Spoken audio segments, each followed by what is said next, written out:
Assalamualaikum warahmatullahi wabarakatuh. Alhamdulillahilladzi hadana lihadza wa ma kunna linahtadiya laula an hadanallah. Asyhadu an la ilaha illallah wa asyhadu anna Muhammadar Rasulullah la nabiyya ba'da amma ba'd. Baik, untuk hari ini kami kelompok 9 akan menyampaikan materi pembelajaran pada mata kuliah politik kebijakan publik, di mana judul untuk materi hari ini ialah aktor-aktor kebijakan. Untuk selanjutnya saya selaku moderator akan menyampaikan nama-nama kelompok kami. Yang pertama ada Desti Afrianti, yang kedua ada Devita Sari, dan ketiga ada saya Muhammad Reza Wahidi. Baik, tanpa memperpanjang pembukaan, langsung saja ke materi yang pertama yang akan disampaikan oleh saya sendiri. Baik, pertama kita akan masuk ke abstraksi.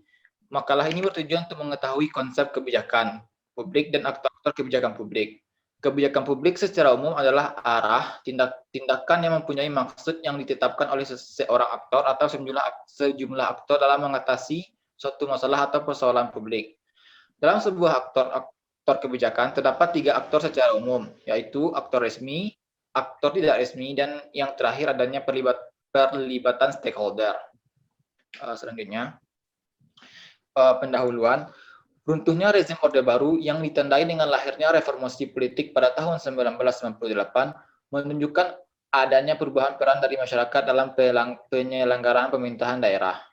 Perubahan ini dapat dilihat dengan adanya peningkatan pelibatan masyarakat di berbagai sektor pemerintahan, baik itu pada sektor perencanaan, pembangunan, politik maupun pada pembuatan kebijakan publik.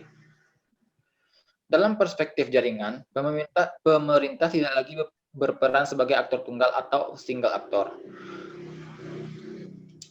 Pemerintah dituntut mampu membangun jaringan aktor-aktor dalam setiap pembuatan kebijakan publik. Aktor yang dimaksud dapat berupa individu maupun institusi atau organisasi. Aktor kebijakan adalah orang maupun kelompok-kelompok yang terlibat dalam suatu proses kebijakan publik dan memiliki pengaruh terhadap kebijakan tersebut. Selanjutnya, rumusan masalah. Adapun rumusan masalah yang dapat dirangkum dalam makalah ini diantaranya: 1. Sebagaimana konsep kebijakan publik. 2. Siapa sajakah yang menjadi aktor kebijakan. Selanjutnya, dan untuk tujuan pertama itu ada untuk mengetahui konsep kebijakan publik.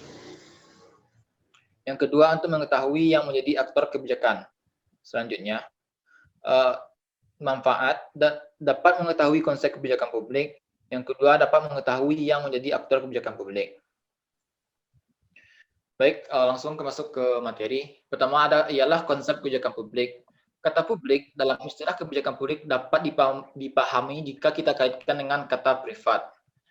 Gobetti memilah istilah privat dalam kaitannya dengan individu atau person, sedangkan publik merujuk kepada komunitas atau negara. Ada 10 makna kebijakan yang disampaikan oleh Hawkwood dan Gunn. Pertama itu sebagai label untuk sebuah aktivitas. Kedua, sebagai ekspresi tujuan umum atau aktivitas negara yang diharapkan. Ketiga, sebagai proposal spesifik. Keempat, sebagai keputusan pemerintah. Dan kelima, sebagai otoritas formal. Selanjutnya, sebagai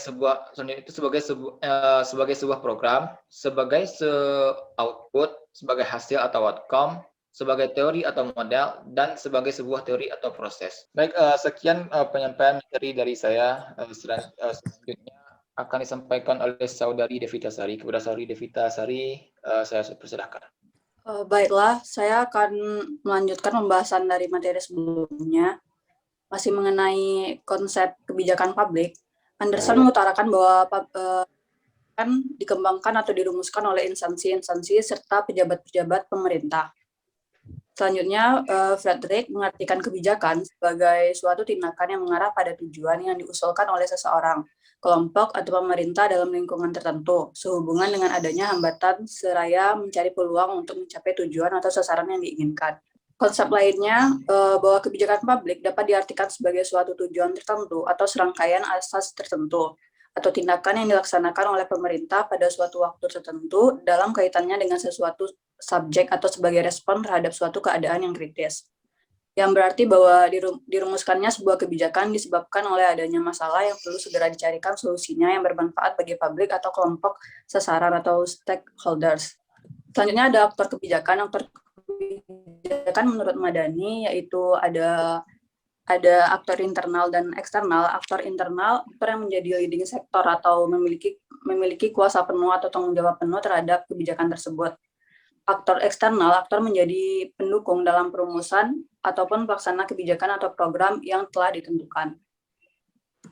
Menurut Tamrin, aktor kebijakan adalah mereka yang selalu dan harus terlibat dalam setiap proses analisis kebijakan publik, baik berfungsi sebagai perumus maupun kelompok penekan yang senantiasa aktif dan proaktif dalam melakukan interaksi dan interelasi dalam konteks analisis kebijakan publik. Ada 5 kategori aktor menurut Howlett dan Rames. Pertama yaitu ada aparatur yang dipilih yaitu berupa eksekutif dan legislatif, kedua aparatur yang ditunjuk sebagai asisten birokrat, ketiga kelompok kepentingan, keempat organisasi-organisasi penelitian, dan kelima media massa sebagai jaringan hubungan yang krusial di antara negara dan masyarakat sebagai media sosialisasi dan komunikasi. Menurut Lester dan Stewart, aktor perumus kebijakan terdiri dari agensi pemerintah, kantor kepresidenan, kongres, dan kelompok. Sedangkan menurut Moore, aktor perumus kebijakan terdiri dari aktor state, aktor privat, dan aktor masyarakat.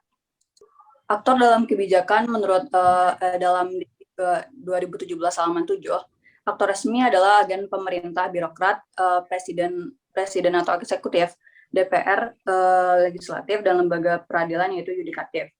Sedangkan aktor tidak resmi meliputi kelompok-kelompok kepentingan, partai politik, dan warga negara yang bersangkutan. Aktor resmi ada legislatif, eksekutif, dan yudikatif. Pertama yaitu legislatif, lembaga yang bertugas merumuskan dan membentuk kebijakan berupa undang-undang dan menjadi sebuah kebijakan. Undang-undang tersebut menjadi payung hukum bagi pembuatan kebijakan publik pada level berikutnya, seperti instruksi presiden, peraturan pemerintah, keputusan-keputusan, hingga peraturan daerah di bawahnya. Eksekutif, setelah kebijakan dibuat oleh lembaga legislatif, fungsi eksekutif adalah melaksanakan kebijakan publik tentang isi dari sebuah kebijakan yang telah lahir. Dan terakhir, yaitu yudikatif, lembaga pemerintah yang yudikatif bertugas mengawasi dan memberikan pertimbangan sanksi apabila terdapat kesalahan atau kekeliruan dalam proses implementasi sebuah kebijakan publik. Baik, terima kasih kepada Saudari Devita Sari yang telah menyampaikan materi. Selanjutnya penyampaian materi akan disampaikan oleh Saudari Desi. Kepada Saudari Desi, saya persilahkan. Terima kasih kepada moderator. Selanjutnya yaitu aktor tidak resmi. Pelaku tidak resmi berasal dari luar lembaga pemerintah seperti kelompok kepentingan, partai politik, organisasi massa, warga negara, dan individu.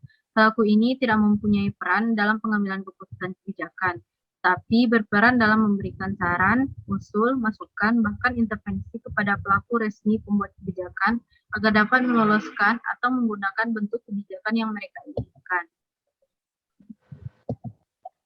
Selanjutnya yaitu stakeholder. Secara definisi adalah sekelompok atau individu yang dukungannya diperlukan demi kesejahteraan dan kelangsungan hidup suatu organisasi atau negara. Stakeholder lebih sering disebut dengan pemangku kepentingan.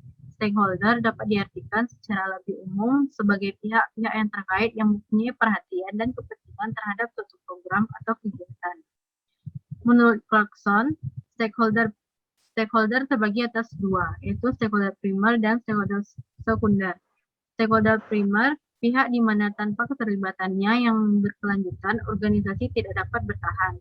Sedangkan stakeholder sekunder didefinisikan sebagai pihak yang mempengaruhi atau dipengaruhi oleh organisasi, tetapi mereka tidak terlibat dalam transaksi dengan organisasi dan tidak begitu penting untuk kelangsungan hidup organisasi. Selanjutnya yaitu pada kesimpulan, Friedrichs mengartikan kebijakan sebagai suatu tindakan yang mengarah pada tujuan yang diusulkan oleh seseorang, kelompok atau pemerintah dalam lingkungan tertentu sehubungan dengan adanya hambatan serta mencari peluang untuk mencari tujuan atau sasaran yang diinginkan. Dalam sebuah aktor-aktor kebijakan terdapat 3 aktor secara umum, yaitu aktor resmi, yang mana di dalamnya terdapat legislatif, eksekutif, dan yudikatif, dan selanjutnya aktor tidak resmi yang tercakup di dalamnya yaitu kelompok kepentingan, partai politik, organisasi massa, warga negara, dan individu. Dan yang terakhir, adanya perlibatan stakeholder. Demikian, saya kembalikan kepada moderator. Terima kasih kepada Saudari Desi atas penyampaian materinya. Karena kami tidak menyampaikan semua materi yang telah kami kumpulkan atau kami diskusikan, saya kira selaku moderator sekian penyampaian materi. Jika ada yang salah dan tidak ada yang salah dan kurang berkenan bagi audien, saya mohon maaf. Assalamualaikum warahmatullahi wabarakatuh.